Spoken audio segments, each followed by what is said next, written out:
Hey there. You don't know me. I don't know you. My name's Charles, and I am going to start doing kind of a video log. I don't really know a whole lot about making videos or anything like that. I'm going to be trying my luck and my best to make videos that actually make sense to you. I've gone through a lot of transformation in the past year or so. I like to fidget when I talk, sorry. Uh, and just the things that I've come to learn and come to know and come to think about and experience and everything else, I just kind of feel like I need to start getting some of it out. And I have what I would consider to be a pretty crazy, interesting story. Um, I'm also going to try to stop saying a lot. We'll see if that happens. So I guess the best place that I think would be to start in the beginning and just start from my youth and work towards the present and kind of show you all the transformation that I've kind of come through. I want to try to keep these videos somewhat short. I understand that people don't have time a lot to sit down and listen to a video that's an hour and a half long. So what I'm going to try to do is make them 10, 15-ish minutes at a time. Probably take a lot of them on my breaks at work, which is where I am right now. I work at a Christian prep school, and I guess I'll go ahead and start with that. My stance currently, right now, is that I am a Bible-believing believer in Yahweh. I am whatever you want to refer to him as, Yeshua, Yahuwah. I don't know. I've seen a billion different people refer to it different ways. I try to stay away from the term Christian because it's so widespread and fake anymore that I don't believe that it actually refers to what it probably originally referred to as the followers of Christ. And the word Christ is so delusional, demented anymore that it bothers me even because what Christ are you following? With the denominational breakdowns and everything else, I don't even like referring to just saying that I'm a follower of Christ or a Christian because you get lumped into this group of people that have nothing to do with Christ or following Yeshua at all, or his Father or his will. So I don't like to be lumped into that group of people because I don't think it accurately describes what I do, what I follow. So yeah, we're going to go with I'm a follower of Yeshua, the I am, the maker of heaven and earth. That's how I label myself, if there is a label for that. So that's where I'm at currently. And I'll explain how I got to that belief as I go through time. Didn't always used to be my belief, and actually wasn't my belief probably even up to this year. As far as that stance, I would have always labeled myself a Christian up to that point, though there was a time in my past that I labeled myself a Satanist, which is neither here nor there. I don't believe I was ever a true Satanist or worshiper of Satan, but I said it just to get some shock value out of people. So, just in the full disclosure of honesty, yeah, that was a portion of my life.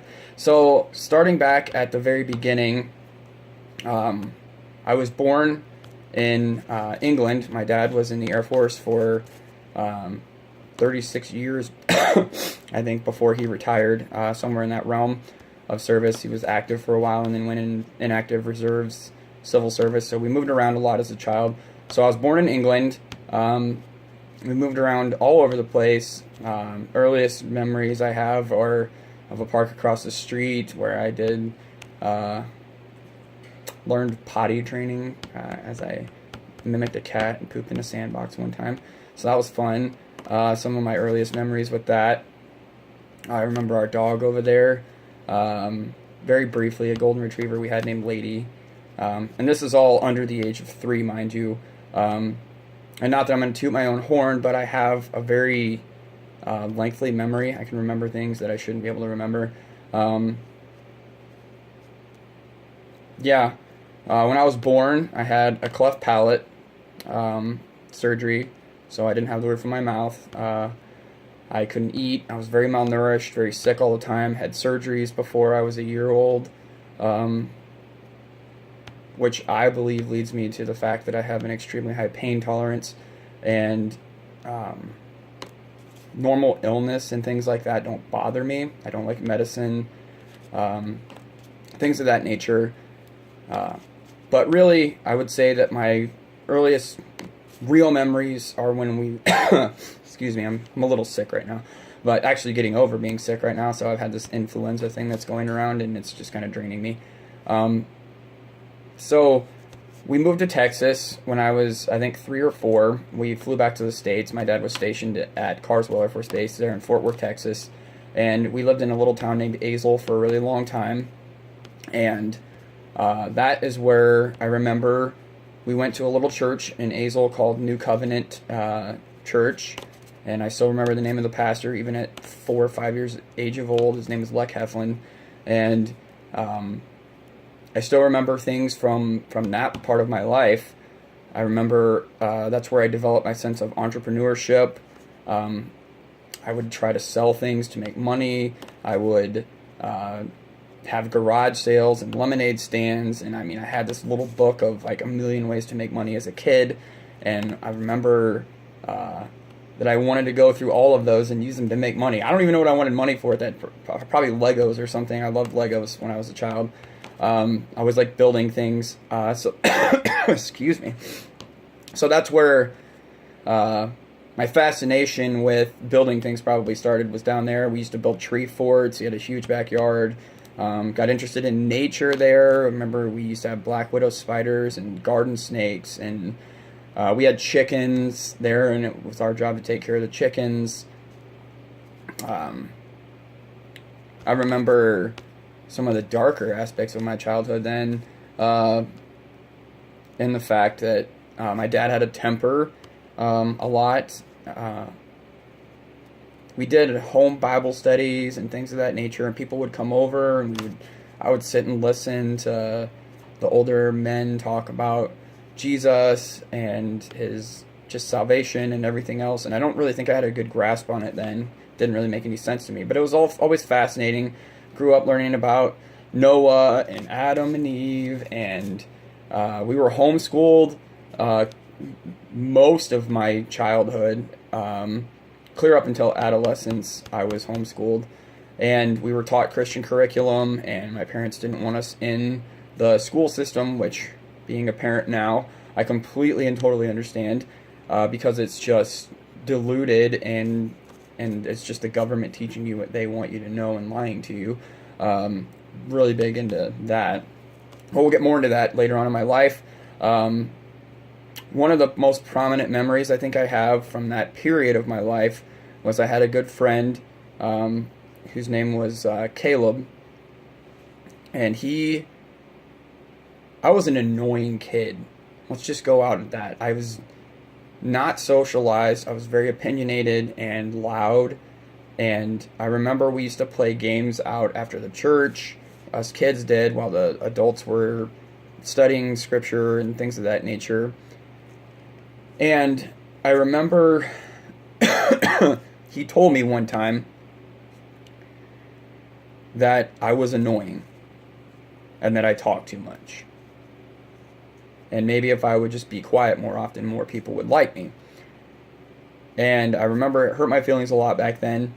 And I just kind of was quiet for a period of time in my youth because it just stuck with me. And then I had other friends that it didn't bother them at all. And so I guess that kind of formed an opinion in my head that I was just an annoying, loud person. And it kind of helped shape me a little bit as a person, I think, as a youth. But that's just one of my most prominent memories as a child, was that he told me that. And it's always stuck with me. And if nothing else, it goes to prove that the power of our words is, God says we should be careful what we say to people, and we should encourage them and build each other up and not tear each other down. And that left a scar on me. And so just going past that, I had good friends. Daniel was one of them, and he was a good friend of mine. down in Texas. Actually have talked to them in my adult life, the Watsons and Mr. and Mrs. Watson, and we would go to their house and hang out with them and have fellowship with them, and very good memories of my childhood from there too. I do remember stuff from my childhood, like my dad choking me or lifting me up by my shirt and choking me when I was a kid. And I mean, it wasn't any violent intent. I think I was just being a disobedient little craphead probably, and deserved it. But again, neither here nor there. It's one of my memories from my childhood there. And I mean, just a lot of the things in my childhood that formed who I am. Another one of my most prominent memories from my childhood is a girl from our church whose name was Leah Guess. I remember we went to the church one time on a weird night of the week because they said something's weird's going on. So I don't remember exactly how it came about, but I remember we went to church on a weird night of the week, and they told us to all sit out in this little sanctuary area and pray. And I was like, well, what are we praying for? Like, what's going on? And I remember them saying that she was possessed by a demon.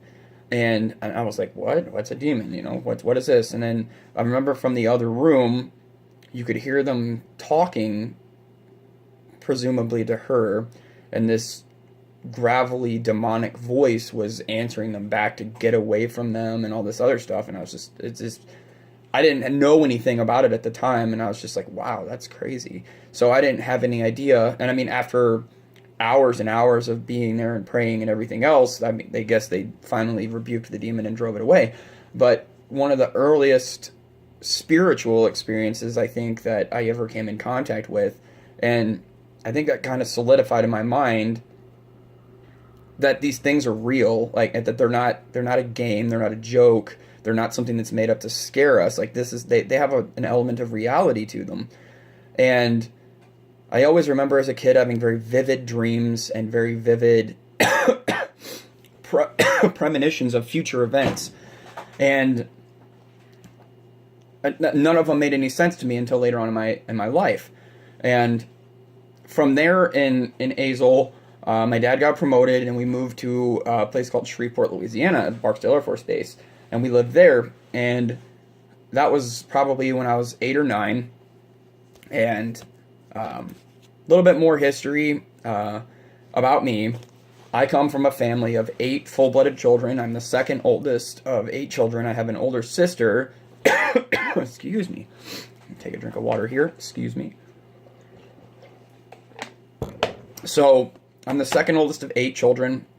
Right now I'm currently 30, and my youngest sibling is 14. Actually, yeah, 14, because I'm exactly 16 years older than her. She just turned 15, and I will be turning 31 this year. So a lot of responsibility that came with that growing up.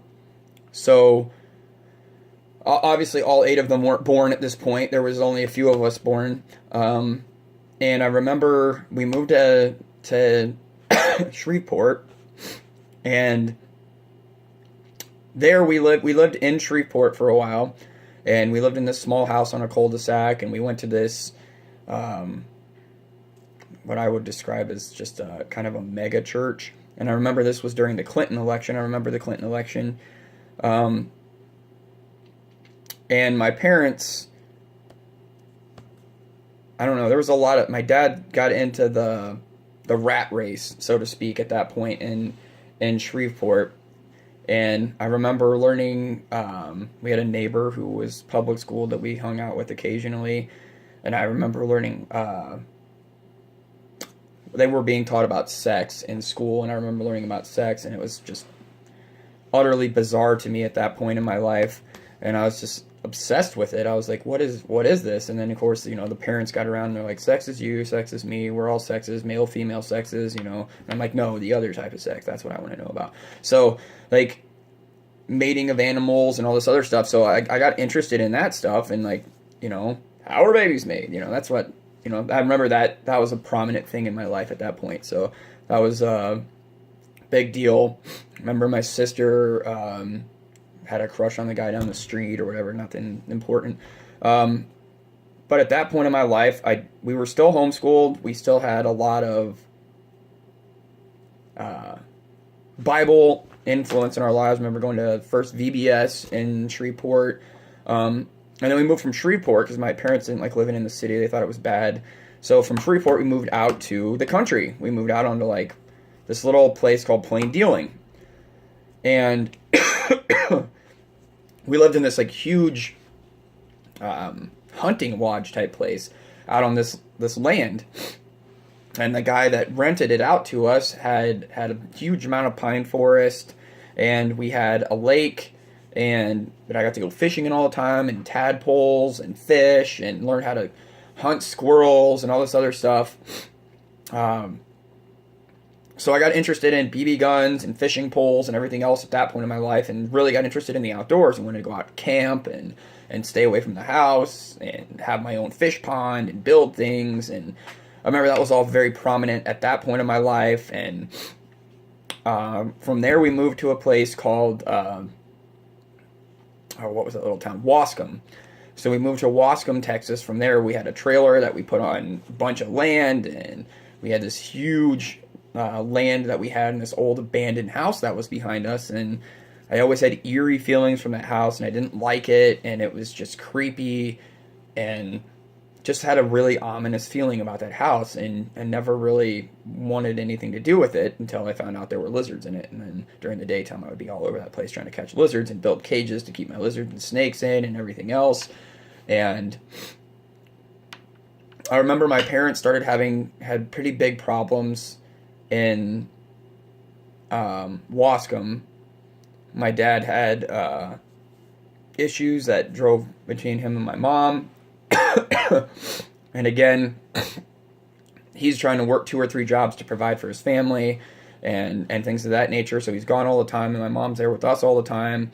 And I got real big into guns at that period of my life. And some of the bigger things that I remember